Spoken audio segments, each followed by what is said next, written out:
let's now move on to some comic sales that I am stoked about. This happened this week. We're talking about Star Wars. We're talking about not error variants. No. We're not talking about like Thor comics being included in a Star Wars comic. No, not that.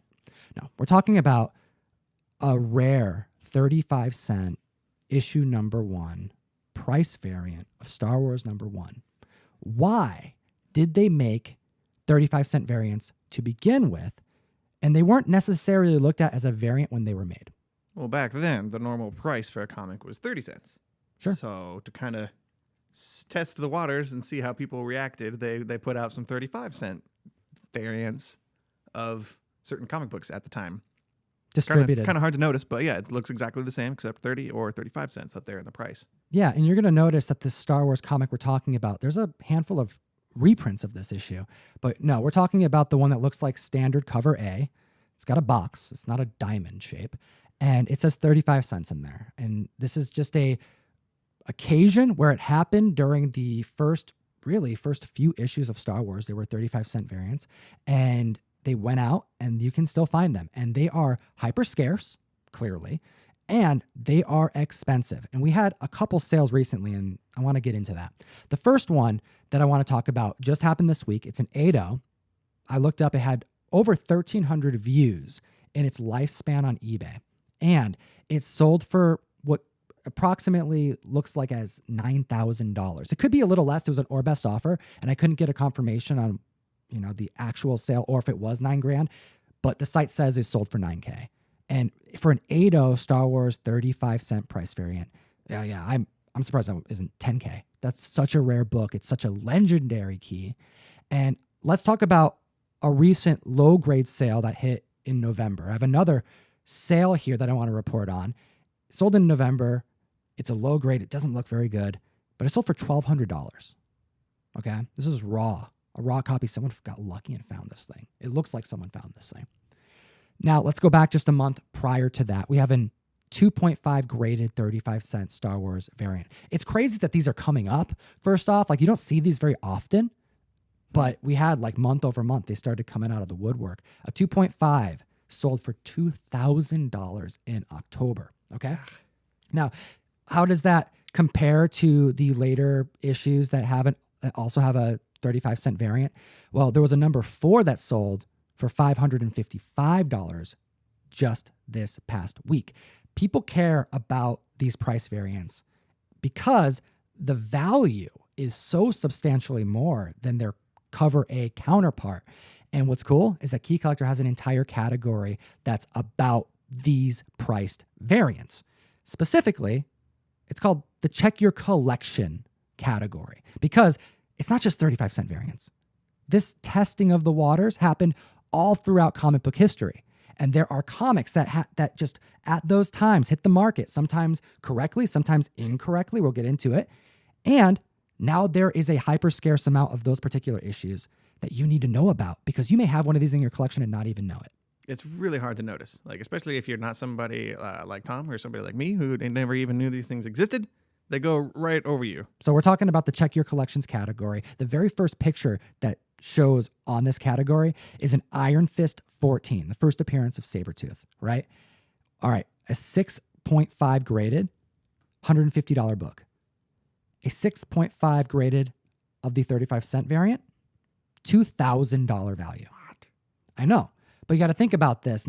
The key significance of that particular book was unknown at that time. It was just another book coming out that month. How many people were buying Iron Fist? How many Iron Fist comics were made that went out to that particular area where there was a variant of the price? Not many. So that particular one is hyper scarce. You see a crazy price difference. I want to talk about 3 different comics that are in this category that seemingly have nothing to do with one another. But there are 3 things that they have in common with one another. The first thing is this issue of Love Romances, issue number 97.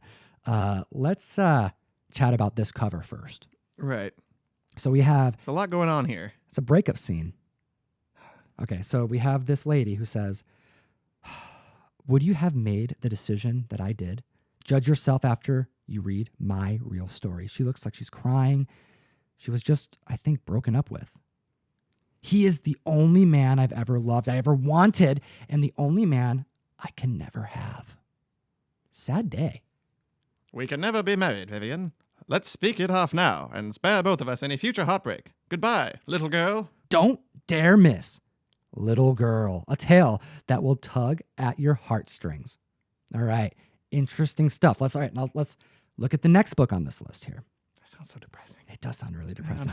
But let me lift you up here because we're going to talk about Gunsmoke Western, and we're talking about issue number 68. Okay, this book. This is another active cover. There's a lot going on here, too. Anatomy of a Gunfight. Make it happen. This old-timey cowboy guy on the front.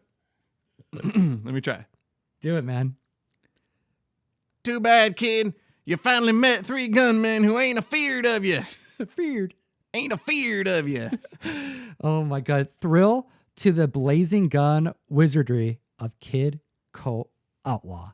All right. Again, these have something to do with one another. We're gonna link them together. How can those possibly be related? We have romance, we have Western, all right, and we have another one. We have Journey into Mystery, issue number 76. Can you please okay, first off, we have to describe what this is. What is happening on this Okay, cover? so it's a genie. He's coming out of a bottle. He looks super scary. Yep. People are petrified on the streets. Looks like they're in like an industrial zone or some I don't know. Power plant or power something? plant, Yeah. iron giant status. And it says here, the genie with the light brown hair and his master's slave. Or was he? That's not light brown hair. That's all I can see. Yeah. They specifically point out the shade of his hair, and that's black. That is black hair. Yeah, it definitely looks like black hair. Maybe in person, this would look a little bit lighter. I don't know. But all right, if you were to guess, I mean, other than the category being price variance, what do you think are the things that could make these similar, Ryan?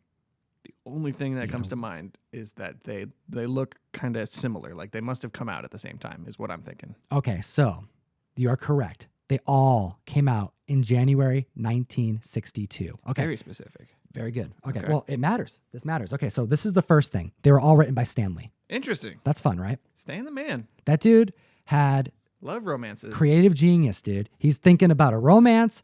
He's thinking about like a monster genie story. And then he's like Westerns. Let's get into Westerns like gunfighting and stuff. It's cool. Okay. So they're all by Stan Lee. And yes, they all came out in January 1962. But these 3 comics are all price variant issues.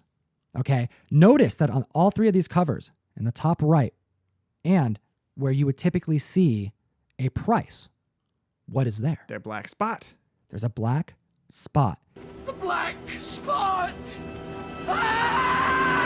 This right here is the indicator on if you have a price variant, because what happened this month is that Marvel made the switch from 10 cents to 12 cents, but they did it before the interior pages could be printed. So yes, they were all printed at the same time, which is important because this is at a time where Marvel was moving from a 10-cent cover price to a 12-cent cover price.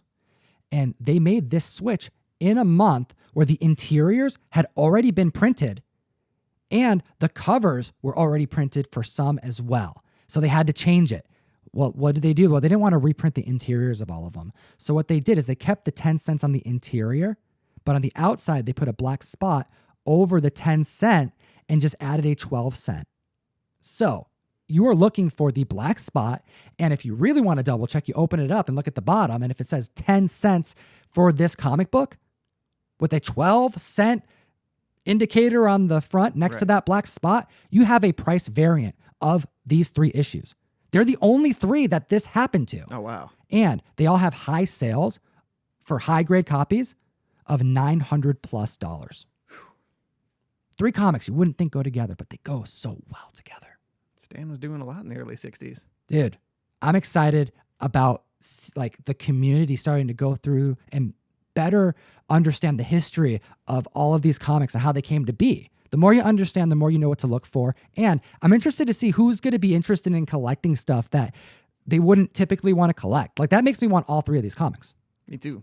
But I'm not really collecting a bunch of romance No, me neither. But or Westerns. While we're those on are that. 3 awesome covers. I need those.